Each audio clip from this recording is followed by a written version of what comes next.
صحابہ رضی اللہ عنہم ایک فقرہ اکثر آپس میں ایک دوسرے کو کہا کرتے تھے، یہ بہت کامنلی یوزڈ سینٹینس تھا.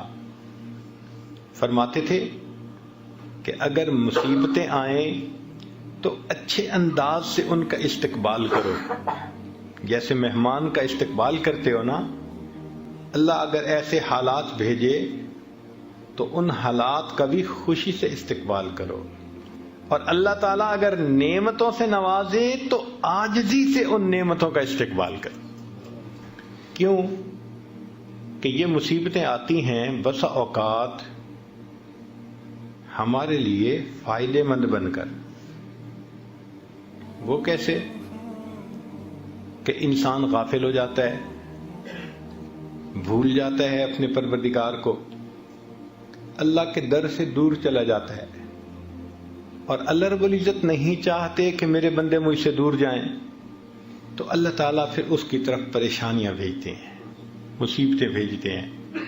جب پریشانی آتی ہے، مصیبت آتی ہے تو خدا یاد آتا ہے، پھر خدا کے گھر آتے ہیں. کاروبار میں اونچ نیچ ہو جائے، جو 5 نمازیں بھی نہیں پڑھتا تھا وہ اب بیٹھا ہوا تہجد بھی پڑھ رہا ہے. تو مصیبتوں اور پریشانیوں میں آ کے انسان اللہ کی طرف رجوع کرتا ہے. پاک ہے وہ پروردگار جو اپنے غافل بندوں کو پریشانیوں کی رسیوں میں جکڑ جکڑ کر اپنے در کی طرف واپس کھینچ رہا ہوتا ہے. یاد رکھیں، خوشیاں سلاتی ہیں اور غم جگاتے ہیں. خوشیاں سلاتی ہیں اور اگر یہ غم نہ ہوتے پتہ نہیں ہم کس حال میں ہوتے.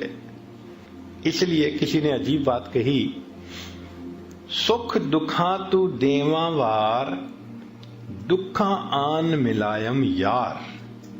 میں ان سکھوں کو دکھوں پہ قربان کر دوں، ان دکھوں نے مجھے میرے یار سے ملا دیا. اچھا یہ بھی ہو سکتا ہے کہ آپ نے یہ بلائیں مصیبتیں خود مانگی ہوں. آپ حیران ہوں گے کہ بلائیں مصیبتیں تو کوئی نہیں مانگتا. ہو سکتا ہے ہم نے مانگی ہوں. وہ کیسے؟ ہم نے دعا مانگی، اللہ قیامت کے دن اپنے حبیب صلی اللہ علیہ وسلم کے ہاتھوں حوض کوثر کا جام عطا فرما دینا، اور اللہ نے دعا قبول کر لی. مگر عمل تو ایسے ہیں نہیں. دعا قبول ہو گئی تو کیسے ملے گا وہ جام؟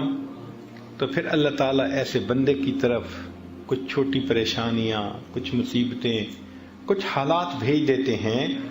اگر وہ بندہ ان حالات پہ صبر کرتا ہے، اس کو بہانہ بنا کر اللہ اس کو یہ نعمت عطا فرما دیتے ہیں. آپ نے دیکھا ہوگا کہ بچہ جب اپنے آپ کو گندا کر لیتا ہے تو ماں اس کو پھر دھوتی ہے، نہلاتی ہے. اب بچے کی رونے کی آوازیں آ رہی ہیں تو آپ پوچھیں بچہ کیوں رو رہا ہے؟ اس کی ماں کدھر ہے؟ جی ماں پاس ہی تو ہے. تو اس کو چپ کیوں نہیں کروا رہی؟ ماں ہی تو رلا رہی ہے. تو وہ کہے گا ماں تو بچے کو نہیں رلاتی. تو جواب ملے گا جی بچہ گندا ہو گیا تھا، وہ اس کو دھو کے، اس کو محبت کی وجہ سے گندا نہیں دیکھ سکتی، وہ اس کو دھو کے صاف ستھرا کر کے سینے سے لگانا چاہتی ہے. اللہ تعالیٰ بھی اپنے بندوں کو گناہوں کی نجاست میں لچھڑا نہیں دیکھ سکتے.